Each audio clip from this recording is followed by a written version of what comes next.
Carolyn Doobie here. What's the play for today? Well, today I'm going to add a few layers to this art journal page because I've been sent away by my family. They said I needed a little art time because I was getting just a wee bit cranky and grumpy.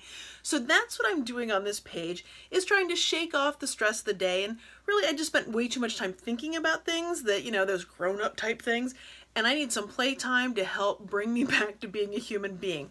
Now the page I'm going to make is this one, and you're going to see it all come together, but I will tell you that there are a couple of oopsies on here. Yeah, shocker, right, on a day like that. And then also too, by the end of the video, I thought I was totally de-stressed and all good, but there was a little sign that maybe I wasn't. Well, some time ago, I'd stenciled this pattern onto this art journal page by simply putting a stencil on it and then putting a little bit of color in each area. This stencil is called Circular Patterns for Play, and it's available from StencilGirl. So this is how it sat for a while, and now I'm going to build on it. I'm going to add just a few more layers to this as I play around. So how did I decide to grab the Dina Wakley scribble sticks here for this next layer? Well, I'd like to tell you that it was a very complex process involving scientific formulas, or perhaps even some intuitive wisdom that this was what my muse was telling me to grab. But no, the reason why I grabbed these is because they were out from something else. Whatever is nearby, that's what I tend to grab for a layer, especially when I'm beginning an art journal page. Now these things work like colored pencil meets a watercolor crayon. So while they're dry, they're very dry and you can clearly write with them. But when they get wet, they will behave more like a watercolor. Now if you're new to scribble sticks or you have a few more questions about what all they can do, I made a video previously and I'll have that link down below for you so you can check that out. Now I gotta tell you, I'm pretty proud of myself so far. I'm actually coloring in each little area. Now granted, I'm not coloring it in completely, and I'm not really staying in the lines, but I feel like I am being very, well, detail-oriented here for me. So now I want to put some blue along the lines in this big green area. And I started out by drawing each box around them. And well, you can see how long that lasted. Yeah, pretty much I'm just gonna draw the big lines. And between you and me, I was getting pretty tired of drawing even those big lines. So yeah, clearly my patience hasn't been mastered yet. Now, one of the cool things about the scribble sticks is that they do react to water. So I've just got a plain old cup of water there and a paintbrush, and when I go over them, it's going to turn them into more of a watercolor look. So all of a sudden that color is going to puddle and smear and be all wonderful with that orange from down here on the bottom, and you'll never believe how I'm going to do that grid up above. You think I'm going to do that carefully, one little square at a time? Oh, most definitely not.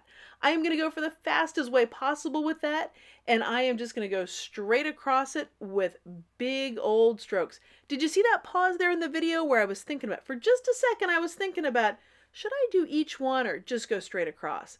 And about this point, those big white circles up at the top were calling to me, and I was starting to think about what I wanted to do with those.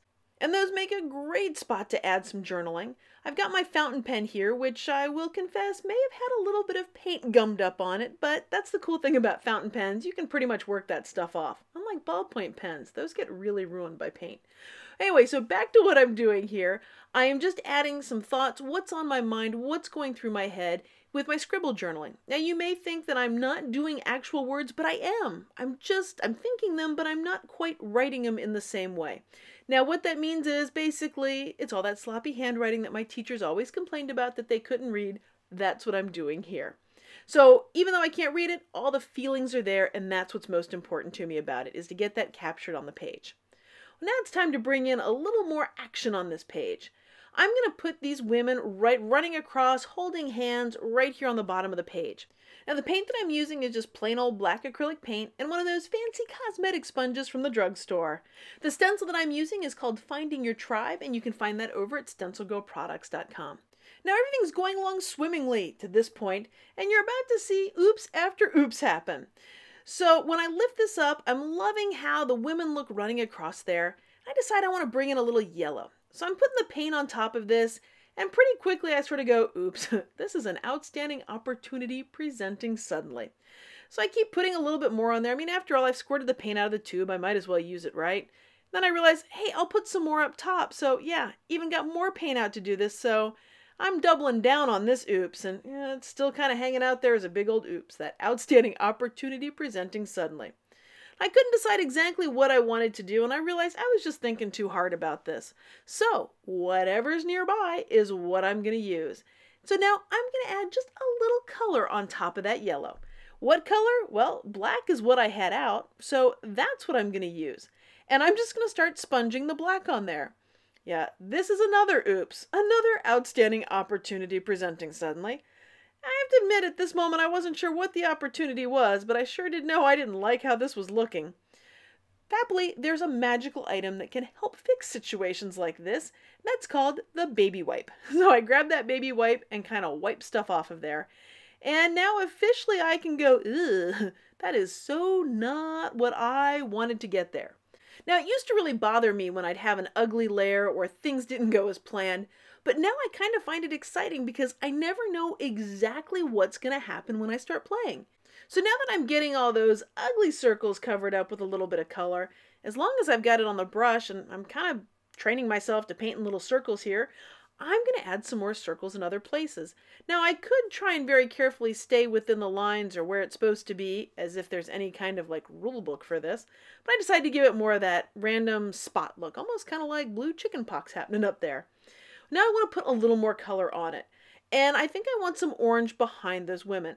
Now if I had some kind of master plan and knew exactly what I was doing from the beginning, I would have probably put the orange down before I stenciled them. But since I didn't have any clue where this was going, I'm just going to paint around them. Now, is this going to be super ultra precise? Yeah, no, it's not. I'm not going to get out the microscope and like the three-haired brush and make sure I'm just right up against it. I kind of like that loose and fun look around them. So now I'm getting close, but a few little touches here and there just because I have paint on my brush. But I'm starting to think about what kind of words or what kind of title I want to put on this page. And since I'm not a huge fan of my own handwriting, I'm going to use a stencil to help me get those words on there.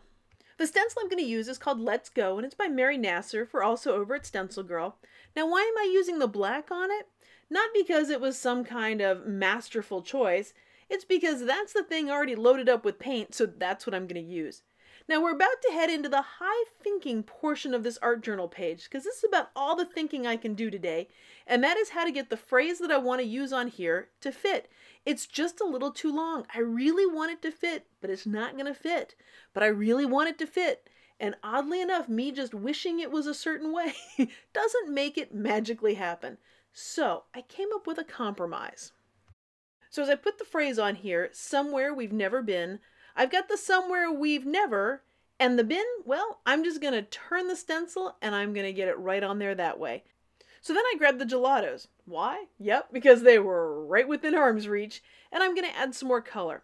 Now, my paint isn't really completely dry, but that doesn't bother me when I'm using gelatos. There are no pens to ruin with this. I can just start putting some color on here and there and doing whatever I feel like. It's not like there are a lot of big old rules to follow with this, and rules involve thinking, and well, my brain's done enough of that today, and it really doesn't want to do any thinking. It just wants to play.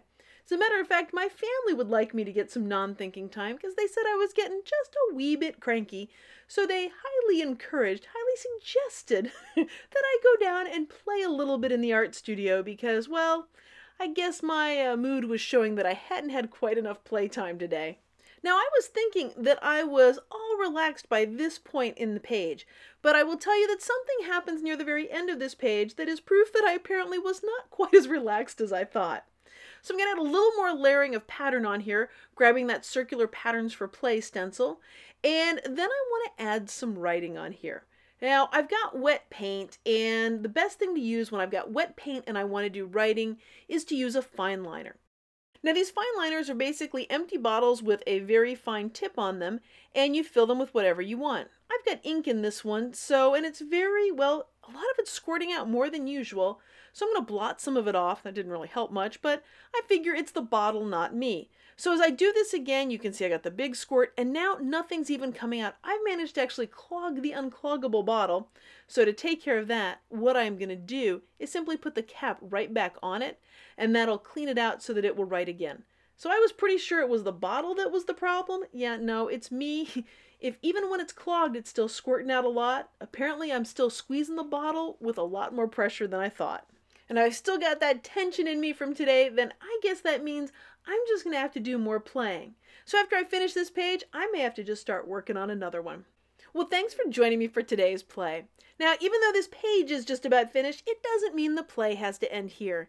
You, of course, can hit that subscribe button so you'll know as soon as I have a new video out. And you can also subscribe to my newsletter to get the free downloadable video and PDF with a spark of artspiration waiting for you over at acolorfuljourney.com.